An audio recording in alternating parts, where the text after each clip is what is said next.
Hello everyone and welcome to the amazing platform for Royal. So आज है हमारा एक इंटरेस्टिंग लेक्चर। जो टॉपिक है आज का एनवायरमेंटल मैनेजमेंट। एनवायरमेंट को हमें मैनेज करना सीखना है, एनवायरमेंट को हमें संभालना सीखना है, उसको कंजर्व करना सीखना है, उसको बचाना सीखना है, क्योंकि डिस्ट्रॉय भी तो हम ही करते हैं, इसीलिए उसे बचाना भी सीखना है। और पूरा देखेंगे आज डिटेल में कि एनवायरमेंट को कंजर्व किस प्रकार से। आज का जो लेक्चर है वो रैपिड लेक्चर होगा, यानी जितना भी पॉइंट हमें आज कवर करना है वो रैपिड अंदर एकदम फास्ट कवर करेंगे। तो भैया देखिए क्या बताते हैं। फर्स्ट हमें यहाँ पर कंजर्वेशन के कुछ मेथड्स बताए गए हैं, तो वो देखो, ठीक है। कंजर्वेशन के कुछ मेथड्स तो भी आपको पता होगा रेयर स्पीसीज के बारे में। रेयर स्पीसीज मतलब ऐसे स्पीसीज जो कम से कम पाए जाते हैं, उन स्पीसीज को हमें प्रोटेक्ट करना है। अगर उन स्पीसीज को हम प्रोटेक्ट नहीं करेंगे तो वो स्पीसीज विलुप्त हो जा सकते हैं, इसीलिए हमें रेयर स्पीसीज को प्रोटेक्ट करना होगा। उसके साथ साथ जो हमें नेशनल पार्क, हमें ज़्यादा से ज़्यादा नेशनल पार्क बनाने चाहिए। जैसे कि आपने सुंदरबन नेशनल पार्क के बारे में सुना होगा, मानस वाइल्ड लाइफ सेंचुरी के बारे में सुना होगा, और उसके साथ साथ वहाँ पर वैसा बायोस्फीयर देना होगा जहाँ पर ऑर्गेनिज्म यहाँ पर सुटेबल से रह सके। क्योंकि अब बहुत सारे जंगलों में आप देख सकते हो कि वहाँ पर घर हो गए और बाकी सब जो वहाँ पर पेड़ हो गए, पौधे हो गए, उनको काट कर वहाँ पर घर बनाए जाते हैं, फैक्ट्रीज बनाए जाते हैं। तो इसलिए जो एनिमल्स है, जो वाइल्ड लाइफ है, वो कहाँ पर आ जाते हैं, वो शहर में आ जाते हैं और शहरीकरण को डिस्ट्रॉय कर देते हैं। इसीलिए हमें नेशनल पार्क बनाने होंगे, और जिससे एनिमल्स पर भी अफेक्ट पड़ेगा। उस नेशनल पार्क में वो आराम से रह सकते हैं और वहाँ पर वैसा एनवायरनमेंट होगा जैसा कि उनको फॉरेस्ट में मिलता है। और सेंचुरी तो आपको उसके बारे में पता है, लेकिन मेनली नेशनल पार्क के बारे में 50% से क्वेश्चन आ सकते हैं और 80% क्वेश्चन सेंचुरी से आ सकते हैं। ओके, और यहाँ से क्वेश्चन नहीं आएगा बस। उसके बाद में हमें जो है गवर्नमेंट ने जो हमें लॉज दिए हैं, जो प्रोटोकॉल्स दिए हैं, उन लॉज को, प्रोटोकॉल्स को हमें पूरे फॉलो करने होंगे, जिससे हमारा यहाँ पर जो है अच्छे से सब कुछ मेंटेन रह सकता है। हम कंजर्व सब कुछ कर सकते हैं, कंजर्व कर सकते हैं रेयर स्पीसीज को, हमारे नेशनल पार्क्स हम बिल्ड अप कर सकते हैं, सेंचुरीज बना सकते हैं, इन सब लॉज को फॉलो करते हुए, ठीक है। उसके साथ साथ आगे सैक्रेड ग्रुप्स। अब आप देखोगे सैक्रेड ग्रुप्स म्हणजे सॅक्रेड ग्रुप्स मतलब ऐसे ग्रुप्स जो सॅक्रेड ग्रुप्स म्हणजे अशा जागा ज्या देवाच्या नावावर, धर्माच्या नावावर, ठीक आहे, जे असतात, जिथं मंदिर वगैरे असतात, ओके, किंवा मंदिर बनायचं असेल अशी जागा असते, किंवा जिथं फक्त गॉडची, देवाची मूर्ती ठेवलेली असेल अशी जागा असते, ठीक आहे। खूप साऱ्या अशा जागाच असतात, ओके, जे सॅक्रेड ग्रुप्स त्याला आपण म्हणतो। हे सॅक्रेड ग्रुप्स जे असतात, मेनली सॅक्रेड ग्रुप्स जो फॉरेस्ट कंजर्व मतलब ये जंगल होता है, ये कंजर्व किया जाता है देवों के नाम पर, ये कंजर्व किया जाता है देवों के नाम पर उसे। और ये भारत में जो है हमारी कंट्री इंडिया जो है, इसमें 13,000 से ज़्यादा हमें से सैक्रेड ग्रुप्स मिलेंगे, जो हमें वेस्टर्न घाट्स में और बहुत सारे रीजन्स में मिलेंगे। वहाँ पर जो है मन इतना प्रसन्न कर देने वाला होता है सैक्रेड ग्रुप्स में कि वहाँ पर इजीली कोई भी जाता है, जिनका मन प्रसन्न हो जाता है। प्राणियों को यहाँ पर पूजा जाता है, क्योंकि वहाँ पर भगवान का वास होता है, वहाँ पर साक्षात भगवान होते हैं। तो इस प्रकार से सैक्रेड ग्रुप्स के बारे में ये कहानी है, जो आपको ज़्यादा से ज़्यादा पूछी जाती है एग्जाम में, आप देख सकते हो यहाँ पर, ठीक है। आगे यहाँ पर इम्पोर्टेंट, हाँ, यहाँ से क्वेश्चन बनता है इम्पोर्टेंट ऑर्गेनाइजेशन, यहाँ से क्वेश्चन बनता है important organization. So important organization के बारे में क्वेश्चन क्या बनेगा, तो भाई इम्पोर्टेंट ऑर्गेनाइजेशन के बारे में क्वेश्चन बनता है। अब जो इम्पोर्टेंट ऑर्गेनाइजेशंस होते हैं, कौन से इम्पोर्टेंट ऑर्गेनाइजेशंस होंगे, IUCN, IPCC, UNEP, इनके बारे में मेनली नहीं पूछा जाता, लेकिन भाई ज़्यादा से ज़्यादा क्वेश्चन जो आता है वो IUCN के बारे में क्वेश्चन आ जाएगा आपको, ओके, IUCN के बारे में क्वेश्चन आ जाएगा। और बस, हाँ, इतना इंटरनेशनल ऑर्गेनाइजेशन, हाँ, और एक दो इंटरनेशनल ऑर्गेनाइजेशंस आपकी बुक के हैं, तो उनमें से कुछ क्वेश्चंस आ जाएंगे। उसके साथ साथ इंडियन NGOs मतलब जो चिपको मूवमेंट है, उसके बारे में आपको क्वेश्चन आ जाएगा। तो चिपको मूवमेंट के बारे में पढ़िएगा, चिपको मूवमेंट के बारे में बुक में नहीं दिया गया है, इसलिए उसके बारे में हम ज़्यादा बात नहीं करेंगे, लेकिन एक्सरसाइज में उससे रिलेटेड क्वेश्चन है तो आपको पढ़ना है, ठीक है। एक्सरसाइज में उससे रिलेटेड पूरा का पूरा क्वेश्चन है, तो आपको वो स्टडी करना है। चलिए रैपिड सीरीज है तो आगे बढ़ते हैं फास्ट बिना देरी किए हुए।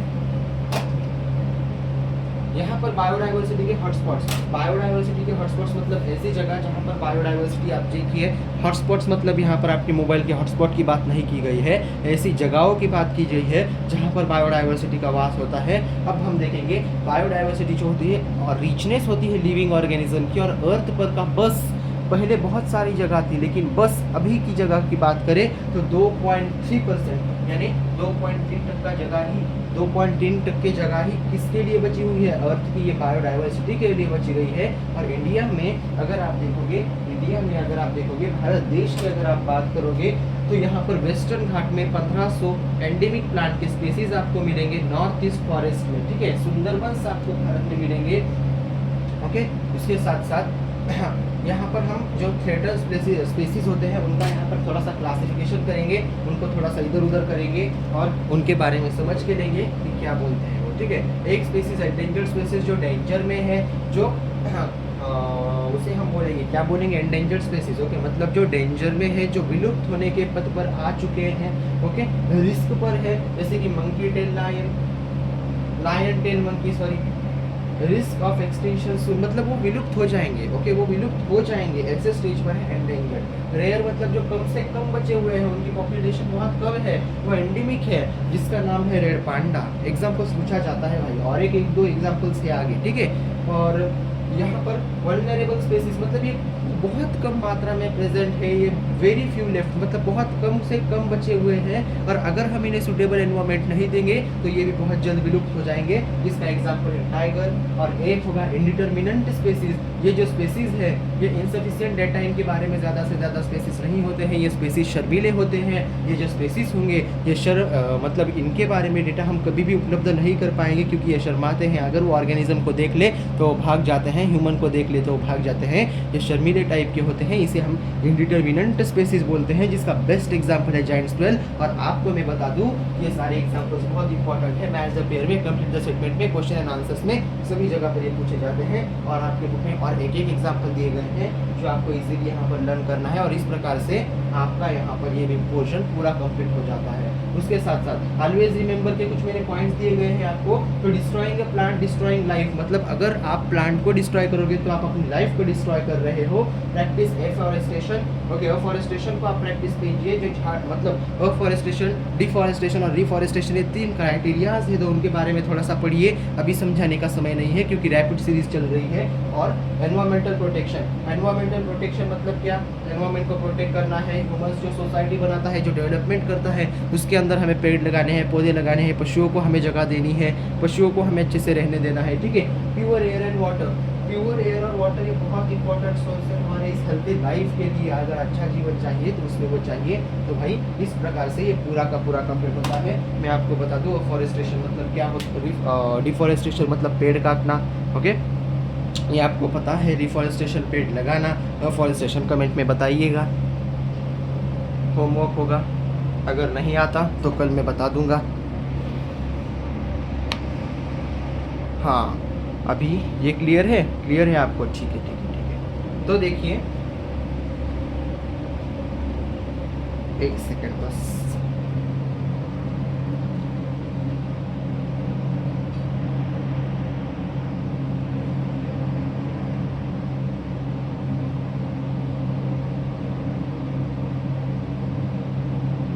हाँ, तो देखिए यहाँ पर बताया गया है कि एजुकेशन की बात हमेशा रॉयल के साथ। तो हमने हमारी ओन प्लेलिस्ट भी बना दी है। उन प्लेलिस्ट का नाम है महासंग्राम और लॉज ऑफ मोशन। महासंग्राम और लॉज ऑफ मोशन करके 2 प्लेलिस्ट आ चुकी है। कहाँ पर भाई, इसी यूट्यूब चैनल पर, जिसका नाम है रॉयल एजुकेशनल स्टूडियो। और हमने अभी तक जो है क्लास 10th के रॉकेट महाराष्ट्र बैच का heredity evolution life process part 1 और यहाँ पर लिख लीजिए एनवायरमेंटल मैनेजमेंट, ये तीनों कंप्लीट कर दिए, ठीक है।